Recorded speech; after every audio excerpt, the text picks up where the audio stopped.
Halo saudara, mana maskernya? Ayo nonton video ini harus pakai masker. Ya nggak juga kalau di rumah dan di kamar sendirian. Tapi kalau keluar rumah harus dipakai. Kalau perlu di double saudara. Ya, Bapak Ibu saudara sekalian, dalam renungan Mas kali ini saya ingin memperkenalkan sebuah kata yang sering dipakai oleh para konselor, yaitu berempati. Berempati ini lebih dari bersimpati. Karena kalau simpati ini ya kita menaruh bela sungkawa, rasa sedih, turut prihatin ya, turut merasakan pergumulan yang dialami gitu. Tapi kalau berempati sama sebetulnya tapi jauh lebih mendalam. Nah, sehingga kita bisa berbela rasa seutuhnya. Seutuhnya dalam arti kata, cara berpikir kita pun bisa mengikuti orang yang sedang bersama kita dan sedang mengalami sesuatu itu. Misalkan ada yang mengalami kedukaan dan kemudian menangis gak berhenti-berhenti. Nah, ketika kita berempati, maka kita akan mengerti kenapa tangisan itu begitu sulit untuk berhenti. Dan kita nggak segera mengatakan gini, lebay banget sih, gitu aja nangisnya lama. Itu karena karena kita tidak bisa berempati. Ketika kita bisa berempati, kita bisa mengerti, oke, kenapa tangisannya begitu panjang, sedihnya begitu mendalam. Nah, sehingga kita tidak meresponnya dengan sembarangan dan bahkan akhirnya bertentangan.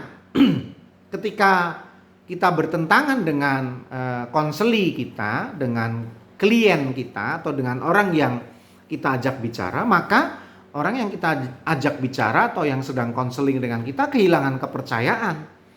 Kalau dia sudah kehilangan kepercayaan, maka kita nggak bisa lagi menjadi penolong bagi dia, pembimbing bagi dia, karena dia tidak bisa menaruh percaya kepada kita.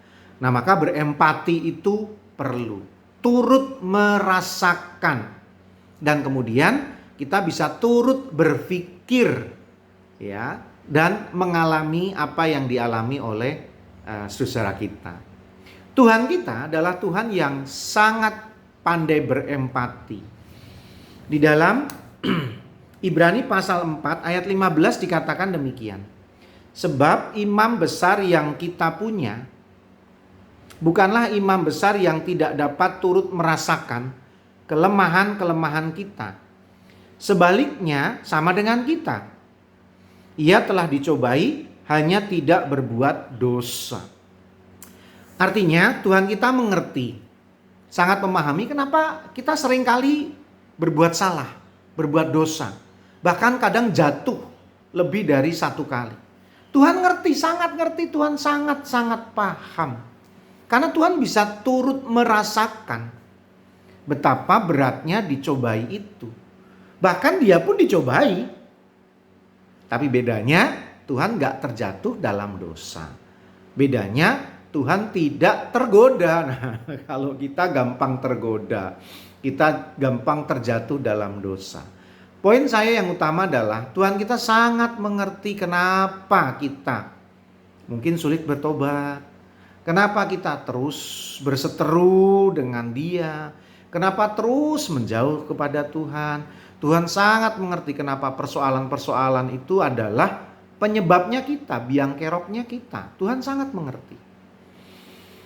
Dengan kasih Tuhan yang begitu besar, seharusnya kita pun menyadari ada kasih yang selalu memberi kesempatan pada kita untuk bertobat.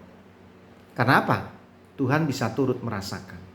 Nah, mari kita belajar turut merasakan pergumulan sesama, turut merasakan persoalan-persoalan sesama, bahkan bisa berpikir sama dengan mereka.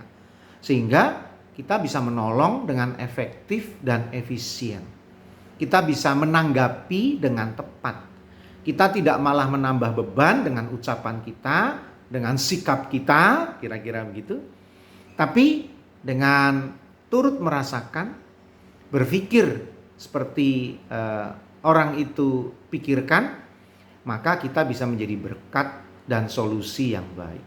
Seperti Tuhan kita, menjadi berkat dan menyediakan solusi bagi hidup kita. Masih bersama dengan saya Pendeta Yudi dalam Renungan Mas, esok masih ada solusi.